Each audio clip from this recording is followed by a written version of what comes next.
ஐயா வணக்கங்கய்யா. இந்த கருவேல மரத்தோட இலை மாதிரி இருக்கிற இந்த மூலிகையோட பெயர் என்னங்கய்யா? இதோட பயன் என்னன்னு சொல்லுங்க. இது பேர் துரிஞ்ச மரம்.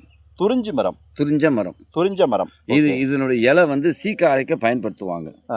அதே மாதிரி இந்த தலையை மட்டும் தனியாக எடுத்து தலையில் போட்டு தேய்ச்சி குளிச்சோம்னா நுரை வந்து தலைமுடி ஷார்ப்பாக இருக்கும். முடி உதற பிரச்சனை அப்பயே நல்லா ஆகிடும். தலை கூலிங் ஆகும். தலை நல்லா கூலிங். இந்த நவரத்ன கூழ் தைலம்லாம் சொல்கிறாங்க, அந்த மாதிரி அதோட தலைக்கு ஒரு குளிர்ச்சியை தரக்கூடிய எண்ணெயாக இதை கண்டிப்பாக பயன்படுத்திக்கலாம். இது மர வகையை சேர்ந்ததுங்க. இது வந்து ஒரு மரம். ஆமாம், இதாக இருக்குது பாருங்க.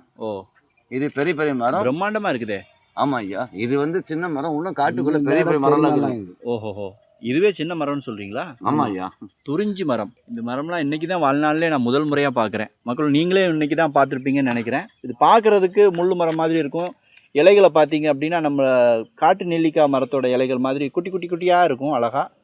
இது வந்து இந்த இலையை வந்து அரைச்சி நம்ம வந்து தலைக்கு சீகக்காய் மாதிரி பயன்படுத்திக்கலாம் அப்படின்னு ஐயா சொல்கிறாங்க. கண்டிப்பாக இதை முயற்சி பண்ணி பார்க்கலாம். ஏன்னா செலவில்லாத இயற்கையான பொருள் இது. ஸோ இதே மாதிரி புதுமையான நிறைய மருத்துவ தகவல்கள் உங்களுக்கு வேணும் அப்படின்னா நம்மளுடைய சேனலை ஃபாலோ பண்ணிக்கோங்க. கண்டிப்பாக இன்னொரு வீடியோவில் இதே மாதிரி பயனுள்ள தகவலோடு மீண்டும் சந்திக்கலாம். நன்றி, வணக்கம்.